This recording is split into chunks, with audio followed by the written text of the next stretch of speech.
I took a week off for like a month, but I'm back. So I buzz into the gas station. I go straight to the men's restroom. I knock, nobody. I knock again. Oh, there's a sign on the door. The sign says, ask for a key at the register. I go to the register, I get the key, and on my way back to the restroom, I'm thinking to myself, this gotta be the dirtiest thing ever.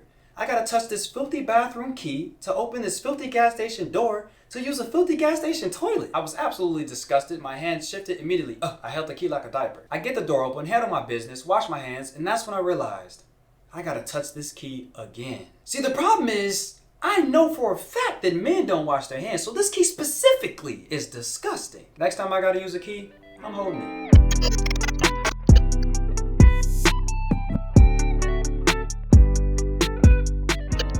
How y'all feeling? My name is Johnny. This is no lab coat required, and this exists because the stuff that makes us healthier should not be confusing, false, or exclusively for people in lab coats. Have y'all ever seen somebody running outside and thought to yourself, I wonder why they're running?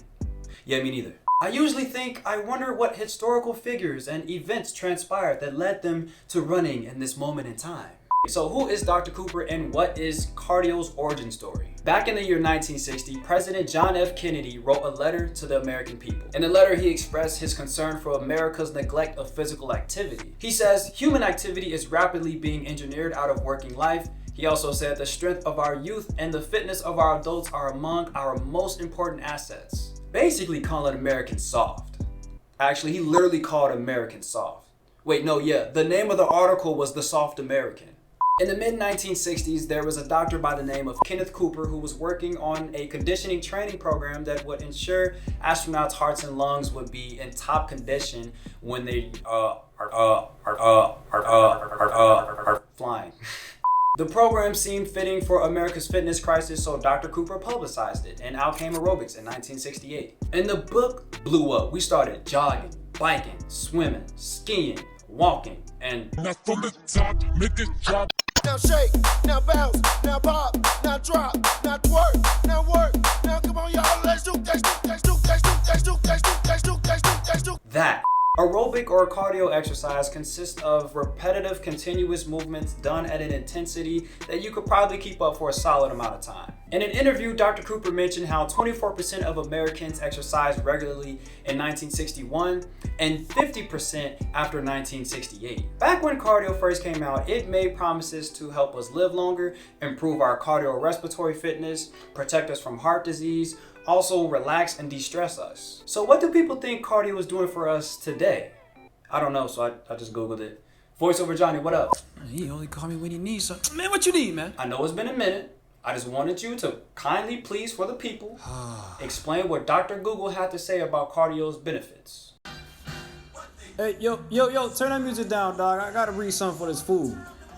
The main health benefits of cardio exercise include great for weight loss, strengthens your heart, reduces the risk of several diseases, improves lung capacity, naturally boosts energy, great for mental health, better sleep, helps the immune system. Appreciate you, my boy. You're welcome. Check it. Over half of Americans run over 2.5 hours of cardio a week. Not only is that percentage gradually rising, but since 1976, marathon runners have grown by the hundreds of thousands. I gotta be honest, those numbers shock me. America do be running though. Now let's take a closer look at that top listed benefit. Great for weight loss. Like I said, over half of Americans are doing cardio, but 71% of us are overweight.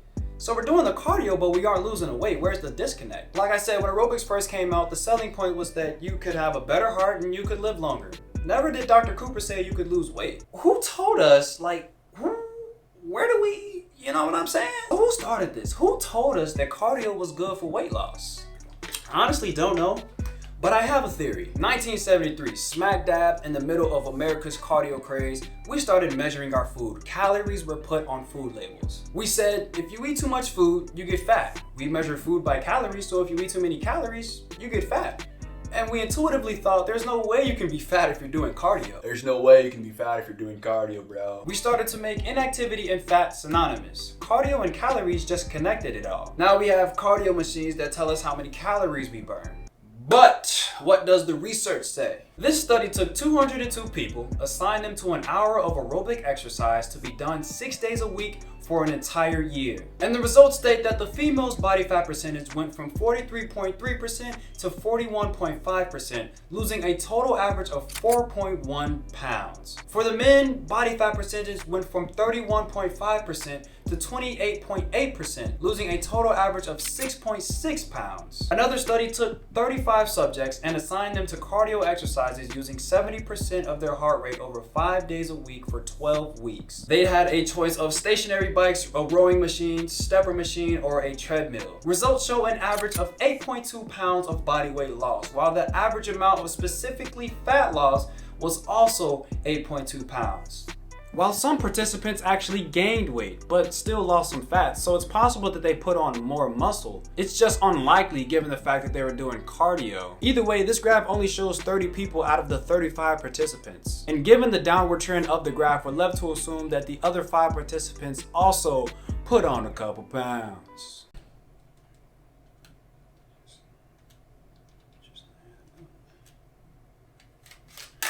I'm just trying to figure out how much you'd have to pay me to do 12 weeks of cardio to gain weight.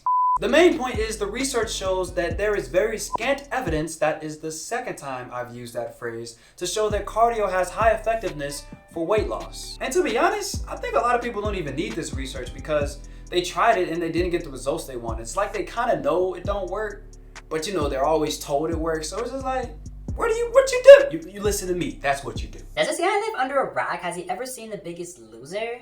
The Biggest Loser, America's weight loss show. It takes every muscle fiber in me to not pick apart that show, and one day I probably will. I like that the show displays that weight loss isn't all peaches and cream. However, it doesn't have to be miserable, which is the point I'm gonna stress until I can't stress no more. When it comes to fat loss, spending hours a week on a treadmill just so happens to be the most miserable route, and that's regardless of any nutrition changes. Aerobic exercise sucks for fat loss because it only burns energy during the workout and does very little for our metabolism to shift in a positive way to help us burn energy long term, as say something like resistance training or high intensity interval training. Without that resistance, our body can absolutely burn muscle, and our muscle is our framework for our metabolism. We're trying to keep that at all costs. Now, I spoke with Cardio. Cardio ain't no villain. He's just a little misunderstood. He told me what he's really good for. Turns out you don't need to spend hours on the elliptical for a healthy heart either. Now, if you enjoy running, by all means, get it in. Godspeed. There are many ways to improve heart health, from walking on the beach to clapping cheeks. But like always, I hope y'all got some value out of that. Like this joint. I'm no lab coat required on YouTube and Instagram, and I'm gonna get about y'all way.